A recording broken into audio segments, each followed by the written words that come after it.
अत्रि की पत्नी पत्नी धर्म पर व्याख्यान देते समय घंटों पांडित्य प्रकट करे, गार्गी बड़े बड़े ब्रह्मवादियों को हरा दे।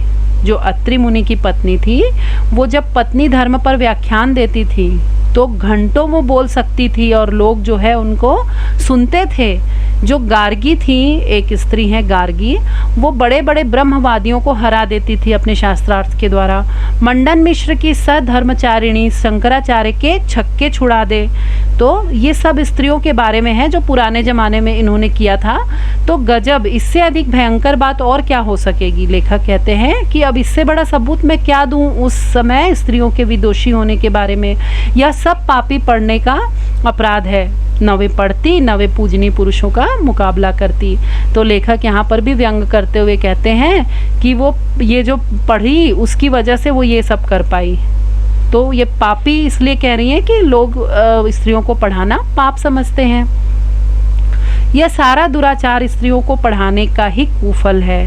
लेखक कह रहे हैं कि जितना भी ये दुराचार, ये व्यंग कस रहे हैं कि जो इतनी अच्छी अच्छी बातें हुई, जो शास्त्रार्थ में स्त्रियों ने पुरुषों को हरा दिया, उनको पूरी दुनिया को ज्ञान दिया, तो ये सब क्या है, स्त्रियों को पढ़ाने का कुफल है। ये व्यंग कर रहे हैं कवि। समझे, स्त्रियों के लिए पढ़ना कालकूट, कालकूट होता है विष, और पुरुषों के लिए पीयूष का कूट, पीयूष होता है अमृत। तो यहाँ पर भी लेखक व्यंग से कहते हैं कि अगर हम स्त्रियों को पढ़ाते हैं तो वो जहर है, और हम पुरुषों को पढ़ाते हैं तो वो अमृत का घूंट है। ऐसी ही दलीलों और दृष्टांतों के आधार पर कुछ लोग स्त्रियों को अपड़ रखकर भारतवर्ष का गौरव बढ़ाना चाहते हैं। उन लोगों के लिए लेखक यहाँ पर व्यंग कस रहे हैं। मान लीजिए कि पुराने ज़माने में भारत की एक भी स्त्री पढ़ी लिखी न थी, न सही, लेखक उनकी बात मानते हैं, चलो बोलते हैं, तो उस समय स्त्रियों को पढ़ाने की जरूरत न समझी गई होगी, पर अब तो है। लेखक कह रहे हैं कि चलो उस समय नहीं थी, आप कह रहे हैं तो हम मान लेते हैं, ऐसा है नहीं कि नहीं थी, पर आप कह रहे हैं तो हम मान लेते हैं कि उस समय स्त्रियों को पढ़ाने की जरूरत नहीं थी। पर लेखक कहते हैं कि अब तो जरूरत है। अब जो समाज आगे बढ़ रहा है, देश आगे बढ़ रहा है, स्त्रियां हर क्षेत्र में आगे बढ़ रही हैं, तो अब तो जरूरत है कि हम स्त्रियों को पढ़ाएं। तो अब तो पढ़ाइए। हमने सैकड़ों पुराने नियमों, आदेशों और प्रणालियों को तोड़ दिया है या नहीं। लेखक कहते हैं कि बहुत सारे नियम हैं जो हमने तोड़े हैं आगे बढ़ने के लिए, तो फिर ये वाला नियम क्यों नहीं टूट सकता कि स्त्रियां नहीं पढ़ सकती। तो चलिए स्त्रियों को अपड़ रखने की इस पुरानी चाल को भी तोड़ दें। हमारी प्रार्थना तो यह है कि स्त्री शिक्षा के विपक्षियों को क्षण भर के लिए भी इस कल्पना को अपने मन में स्थान न देना चाहिए कि पुराने ज़माने में यहाँ की सारी स्त्रियाँ अपड़ थी अथवा उन्हें पढ़ने की आज्ञा न थी। लेखक वही कह रहे हैं कि अपने दिमाग से इस बात को वो विद्वजन निकाल दें कि पुराने ज़माने में स्त्रियाँ अपड़ थीं। जो लोग पुराणों में पढ़ी लिखी स्त्रियों के हवाले मांगते हैं, उन्हें श्रीमद् भागवत दशम स्कंद के उत्तरार्ध का 53वां अध्याय पढ़ना चाहिए। ये अध्याय बता रहे हैं लेखक, ये है श्रीमद् भागवत के दशम स्कंद में 53वां मतलब 53वां अध्याय पढ़ना चाहिए। 53 अध्याय पढ़ना चाहिए। उसमें रुक्मणी हरण की एक कथा है। रुक्मणी ने जो एक लंबा चौड़ा पत्र एकांत में लिखकर एक ब्राह्मण के हाथ श्री कृष्ण को भेजा था, वह तो प्राकृत में न था, उसके प्राकृत में होने का उल्लेख भागवत में तो नहीं। उसमें रुक्मणी ने जो पांडित्य दिखाया है वह उसके अपढ़ और अल्पज्ञ होने अथवा गंवारपन का सूचक नहीं है। लेखक कहते हैं कि जब रुक्मणी जी का हरण होता है, और वो एक अध्याय है उसमें है ये वर्णन कि उसमें जब रुक्मणी जी का हरण होता है तो वो श्री कृष्ण जी के लिए एक पत्र लिखती हैं। वो पत्र बहुत ही अच्छी संस्कृत भाषा में एक विदुषी स्त्री द्वारा लिखा हुआ पत्र है।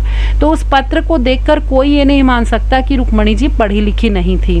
वो उनके अल्पज्ञ और गंवार होने का सूचक नहीं था। मतलब वो ये बताता था कि वो बहुत ज़्यादा विदुषी महिला थी। तो वो पढ़ी लिखी थी तभी वो विदुषी थी। पुराने ढंग के पक्के सनातन धर्मावलंबियों की दृष्टि में तो नाटकों की अपेक्षा भागवत का महत्व बहुत ही अधिक होना चाहिए।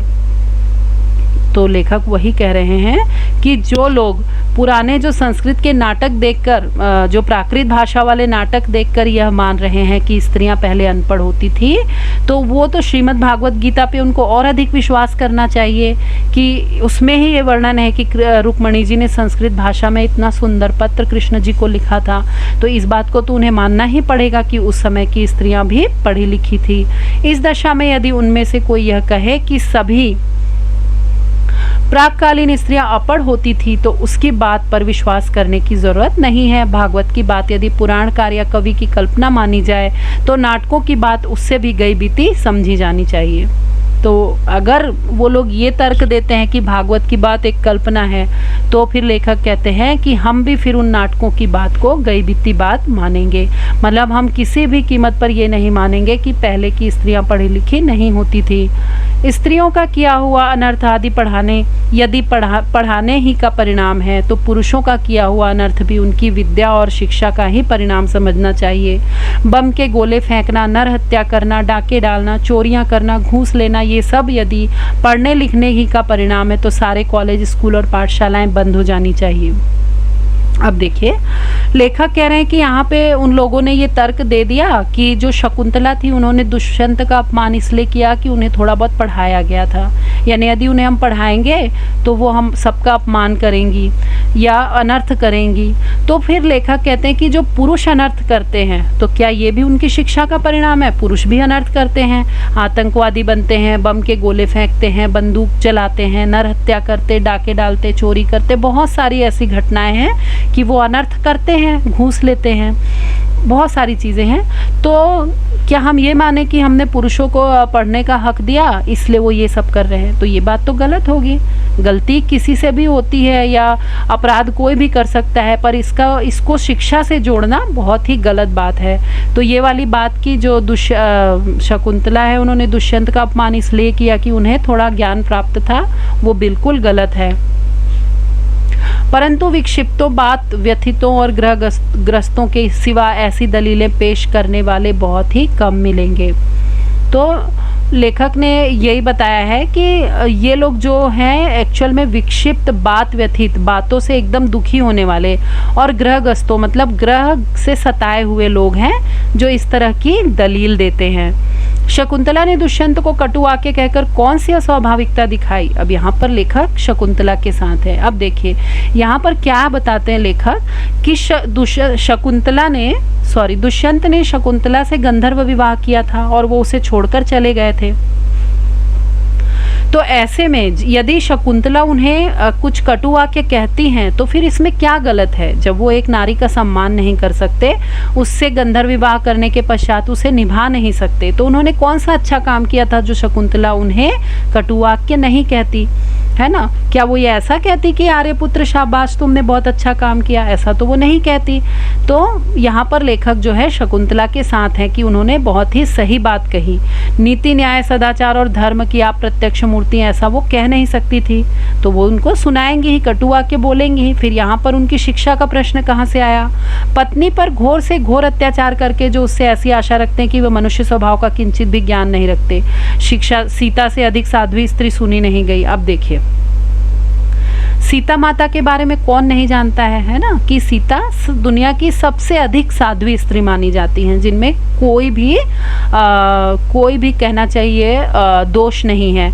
जिस कवि ने शकुंतला नाटक में अपमानित हुई शकुंतला से दुष्यंत के विषय में दुर्वाक्य कहाया है, उसी ने परित्यक्त होने पर सीता से रामचंद्र के विषय में क्या कहाया है सुनिए, वो इस श्लोक में है। तो इसका हिंदी अनुवाद है कि लक्ष्मण जरा उस राजा से कह देना कि मैंने तो तुम्हारी आंख के सामने ही आग में कूदकर अपनी विशुद्धता साबित कर दी थी, इस पर भी लोगों के मुख से निकला मिथ्यावाद सुनकर तुमने मुझे छोड़ दिया। क्या यह बात तुम्हारे कुल के अनुरूप है अथवा क्या यह तुम्हारी विद्वता या महत्ता को शोभा देने वाली है? तो देखिए यहाँ पर सीता जी ने भी कोई मीठी बात तो कही नहीं थी, ये भी एक कटु संदेश है, लेकिन यहाँ पर उनका ये बोलना लाजमी है। उन्होंने अग्नि परीक्षा दी थी, अपनी शुद्धता साबित की थी, फिर भी लोगों की बातें सुनकर रामचंद्र जी ने उनका त्याग कर दिया था। तो एक स्त्री होने के नाते ये कहना तो सही था। तो फिर सीता का यह संदेश कटु नहीं तो क्या मीठा है? राजा मात्र कहकर उनके पास अपना संदेशा भेजा। यह उक्ति न किसी गंवार स्त्री की किंतु महाब्रह्मज्ञानी राजा जनक की लड़की और मनवादी महर्षियों के धर्म शास्त्रों का ज्ञान रखने वाली रानी की थी। सीता जी को तो आप नहीं कह सकते ना कि वो गंवार थी, जब उन्होंने रामचंद्र जी से कटु वाक्य कहे थे सही बात पर। तो क्या शकुंतला को यह अधिकार नहीं था कि वो दुष्यंत से कटु वाक्य कहती, जबकि उसके साथ गलत हुआ था? तो सीता की धर्मशास्त्रज्ञता का यह प्रमाण वहीं आगे चलकर कुछ ही दूर पर कवि ने दिया है। सीता परित्याग के कारण वाल्मीकि के समान शांत, नीतिज्ञ और क्षमाशील तपस्वी तक ने अस्त्येव मन्युर्भर्ता ग्रजे में कहकर रामचंद्र पर क्रोध प्रकट किया है। अतएव शकुंतला की तरह अपने परित्याग को अन्याय समझने वाली सीता का रामचंद्र के विषय में कटु वाक्य कहना सर्वथा स्वाभाविक है। यह न पढ़ने लिखने का परिणाम है, न गंवारपन का, न अकुलीनता का। मतलब लेखक कहते हैं जहाँ पर गलत होगा वहाँ पर स्त्रियों को भी अधिकार है कि वो अपना पक्ष रखे या कुछ कटु वाक्य कहे। इसको शिक्षा से जोड़ना सरासर गलत होगा। पढ़ने लिखने में स्वयं कोई बात ऐसी नहीं जिससे अनर्थ हो सके। अनर्थ का बीज उसमें हरगिज नहीं। अनर्थ पुरुषों से भी होते हैं, है ना। जैसा कि वहाँ पर वो लोग कहते हैं कि स्त्रियां पढ़ लिख कर अनर्थ कर देती हैं, वो भी बहुत गलत बात है, क्योंकि अनर्थ सिर्फ स्त्रियां ही नहीं करती, अनर्थ पुरुषों से भी होते हैं। तो क्या हम ये मानेंगे कि हम पुरुषों को पढ़ा लिखा रहे हैं तो वो अनर्थ कर रहे हैं? अपढ़ों और पढ़े लिखे दोनों से अनर्थ होता है। अनर्थ दुराचार और पापाचार के कारण और ही होते हैं और वे व्यक्ति विशेष का चाल चलन देखकर जाने भी जा सकते हैं। अतएव स्त्रियों को अवश्य पढ़ाना चाहिए। लेखक कुल मिलाकर इस पक्ष में है कि कोई भी बात ऐसी नहीं है जो शिक्षा से हम जोड़ सके, जो इन लोगों ने दलील दी है। तो इसमें एक ही निष्कर्ष निकलता है कि स्त्रियों को अवश्य पढ़ाना चाहिए। जो लोग ये कहते हैं कि पुराने ज़माने में यहाँ स्त्रियां न पढ़ती थी अथवा उन्हें पढ़ने की मुमानियत थी, वे या तो इतिहास से अभिज्ञता नहीं रखते या जानबूझकर लोगों को धोखा देते हैं। अर्थात जो लोग मानते हैं कि स्त्रियों को पढ़ने का अधिकार नहीं था, नहीं है, वो लोग जानबूझकर लोगों को धोखा दे रहे हैं। समाज की दृष्टि में ऐसे लोग दंडनीय हैं, क्योंकि स्त्रियों को निरक्षर रखने का उपदेश देना समाज का अपकार और अपराध करना है, समाज की उन्नति में बाधा डालना है।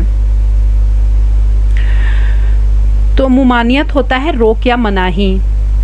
मुमानियत का अर्थ होता है रोक या मनाही, और अपकार का अर्थ होता है समाज का अपमान करना, समाज को पीछे छोड़ देना। तो ऐसे लोगों का जमकर विरोध होना चाहिए लेखक की नज़रों में। शिक्षा बहुत व्यापक शब्द है, उसमें सीखने योग्य अनेक विषयों का समावेश हो सकता है। पढ़ना लिखना भी उसी के अंतर्गत है। इस देश की वर्तमान शिक्षा प्रणाली अच्छी नहीं, इस कारण यदि कोई स्त्रियों को पढ़ाना अनर्थकारी समझे तो उस प्रणाली का संशोधन करना चाहिए, न कि स्त्रियों को पढ़ने से रोक देना चाहिए। खुद पढ़ने लिखने को दोष न देना चाहिए, क्योंकि लड़कों की ही शिक्षा प्रणाली कौन सी बहुत अच्छी है। प्रणाली बुरी होने के कारण क्या किसी ने ये राय दी है कि सारे स्कूल कॉलेज बंद कर दो, लड़कों की पढ़ाई बंद कर दो? नहीं। तो फिर लड़कियों की क्यों?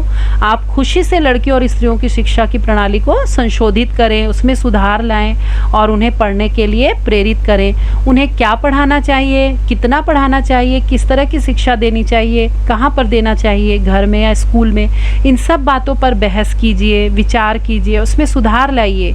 जी में आवे सो कीजिए लेखक के अनुसार। पर परमेश्वर के लिए यह न कहिए कि स्वयं पढ़ने लिखने में कोई दोष है या वह अनर्थकर है। वह अभिमान का उत्पादक है, वह गृह सुख का नाश करने वाला है। ऐसा कहना 16 आने मिथक है। इस बात को लेखक ने बहुत ही अच्छी तरह पुराने ज़माने का ही उदाहरण देकर समझाया है। आई होप कि आपको भी यह पाठ अच्छी तरह समझ में आ गया होगा। तो अब हम मिलते हैं अपनी अगली वीडियो में। अगर आपको मेरी वीडियो पसंद आई है तो कृपया इसे लाइक और शेयर ज़रूर करें और मेरे चैनल को सब्सक्राइब करें। तो अब हम मिलते हैं अपनी अगले वीडियो में, तब तक के लिए बाय।